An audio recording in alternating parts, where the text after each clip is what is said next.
el último domingo de octubre, el día 31, comentábamos que en ese día era un día especial porque estábamos celebrando 493 años de la Reforma, y que también usualmente en el mes de octubre acostumbrábamos celebrar el aniversario del establecimiento de la iglesia. Decíamos que esta iglesia se estableció en 1888, es decir que tenemos 122 años, ¿verdad?, de presencia en la ciudad. Y hoy es un domingo también especial, porque cuando dijo Madero que iba a iniciar la revolución, ¿se acuerdan? Tantos spots que han pasado por la radio. El 20 de noviembre, ¿a qué horas? A las 6 de la tarde, decía el plan de San Luis, ¿verdad?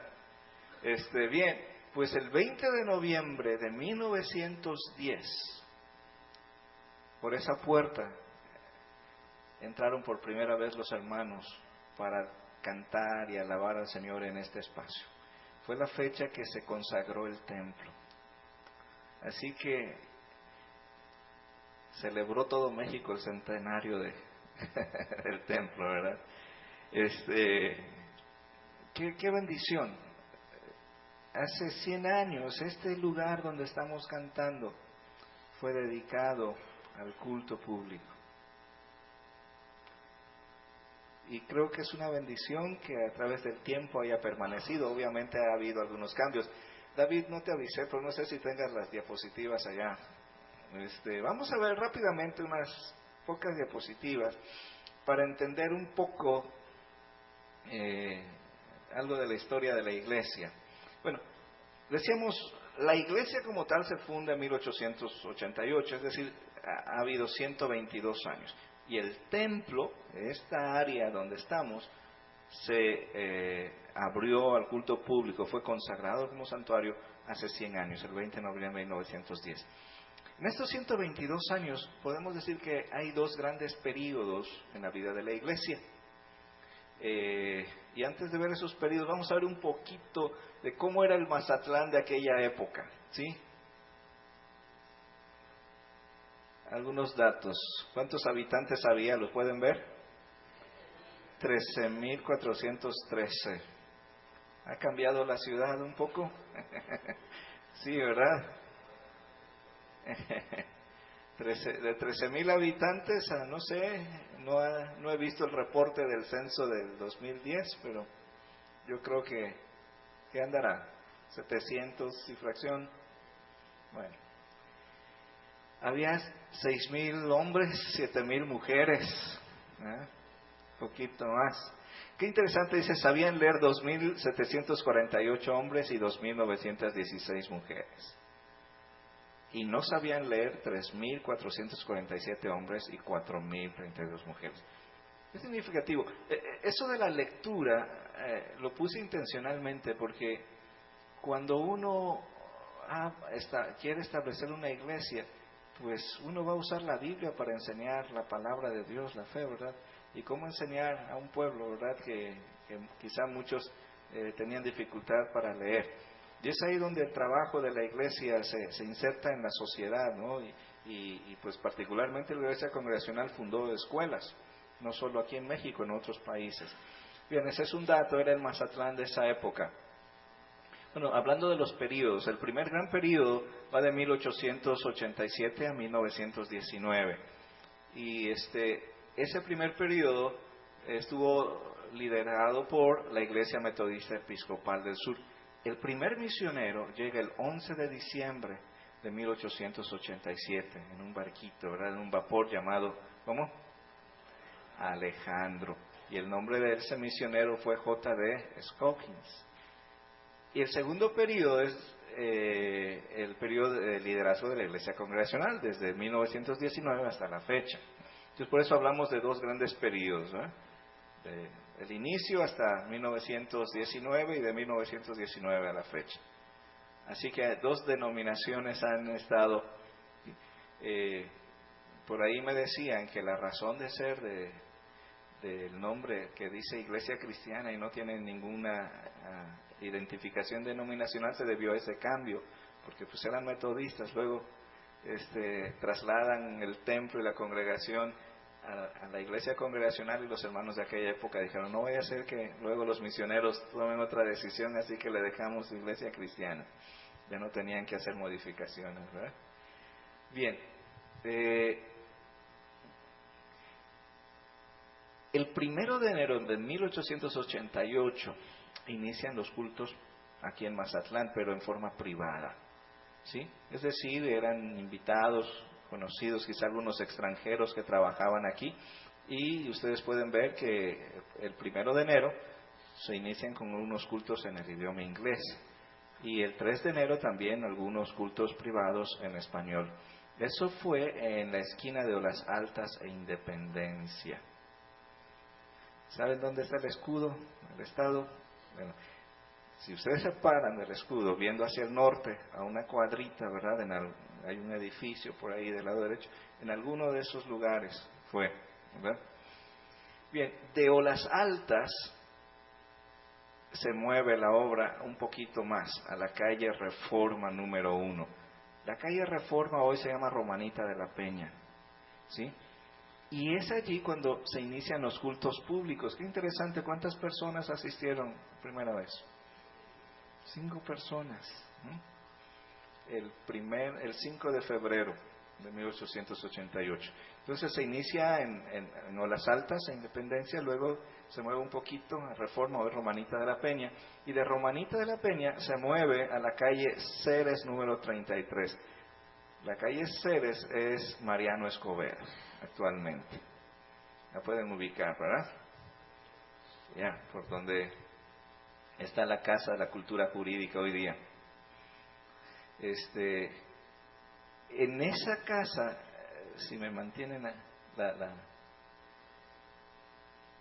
allí en la calle Ceres, se organiza la iglesia como tal. Se firma el acta para organizar la iglesia. Y es interesante, ¿verdad?, que es el 23 de julio. Ignoro la razón cómo es que en octubre se dejó como fecha. No sé si hubo algún evento que hayan decidido, pero pues en octubre se han celebrado los aniversarios del centenario y todo eso. Pero revisando vemos que es el 23 de julio del 88. Les decía esta mañana que si ustedes caminan por la calle Mariano Escobedo, las casas tienen una doble numeración. Es una numeración antigua y otra más, la actual. Y hay una casa que tiene el número 33. No sé si sea el 33 de hace 122 años, pero ahí está, o sea, la calle que fue Ceres, el número 33. Así que si tienen curiosidad y de aquí van a caminar ahí por la Machado y todo, caminen por Mariano Escobedo y se van a dar cuenta que hay una casa con el número 33. Ahí pueden descubrir un poquito de la historia de la iglesia. Y de la calle Ceres, Mariano Escobedo hoy día, los misioneros compran el terreno donde se va a construir el templo. Y vean cómo se llamaban las calles: Puerto Viejo y Calle Nueva. Y el barrio La Colorada. Y compran el terreno, que es actualmente el templo, por la cantidad de 10,000 pesos. Y en 1909 comienza a edificarse el templo y se termina el 20 de noviembre, o sea, se termina y se consagra, ¿verdad?, el 20 de noviembre de 1910. Así que es un templo revolucionario. Mientras Madero comenzaba sus primeros disparos aquí, ¿verdad?, estaban tocando las notas de alguno de los himnos que quizá cantamos, Santo Santo, o alguno de esos hermosos himnos. Bien, vamos a ver algunas imágenes. Esa es la parte de Olas Altas, ¿verdad?, mirando hacia el sur. No, perdón, ese es sí hacia el sur. La siguiente. Ahí, ¿verdad?, es donde está la glorietita del escudo. Allí se puede ver ese edificio que me imagino fue donde los misioneros rentaron para tener los primeros cultos. En la siguiente diapositiva se puede apreciar, ¿verdad? Ahora podemos identificar lo que es la escuela José Ortiz, ¿verdad? Y ahí, esquinita más, está Olas Altas e Independencia. Este es el templo. ¿Pueden ver algunos cambios en la fachada? ¿Qué observan? Ah, ¿verdad? Ahora es circular la ventana y allá no era circular. ¿Sí? ¿Se dan cuenta? Observen los arcos que hay. ¿Cuántos hay? 3, ¿verdad? Son 3. Hoy día, si ustedes ven, ahí hay una cortina, pero hay otra ventana. ¿Por qué? Porque luego se añadió esta parte al santuario, lo que es el estrado, se añadió. Hay otra imagen del templo. Esa imagen me apareció en un artículo del periódico. Y pueden ver los edificios de la esquina de Melchor Ocampo. Hoy día obviamente ya no están. ¿Eh? Allí todavía se observa la ventanita en la parte de arriba. Y pues el templo en el que estamos nosotros, ¿verdad? Bien, pues creo que a veces conocer un poquito de la historia nos ayuda a recordar la fidelidad de Dios, ¿sí? Y pues a valorar el templo, ¿verdad? De recordar a aquellos hermanos, hermanas que en su amor al Señor, en su fidelidad a Él, nos han legado este hermoso templo, ¿sí? Y que cuando tú cruces esa puerta, piensa que estás entrando a un lugar muy especial, no solo por su historia, sino porque por 100 años ha estado dedicado al culto, a la adoración al Señor. Bien, pues vamos a la palabra del Señor y les voy a invitar a abrir sus Biblias a la carta del apóstol Pablo a los Filipenses.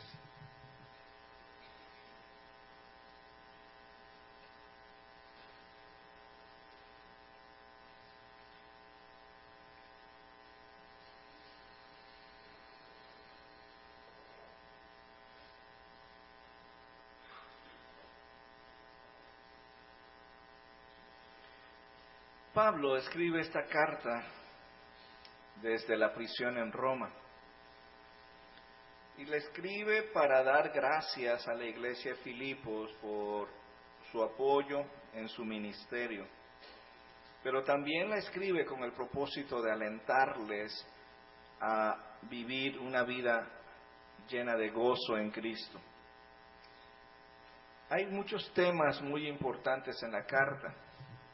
Pablo en esta carta nos habla de un tema muy importante como es que Cristo existía en forma de Dios antes de la encarnación y que al encarnarse Él deja su gloria y viene y se identifica con nosotros y se hace uno de nosotros.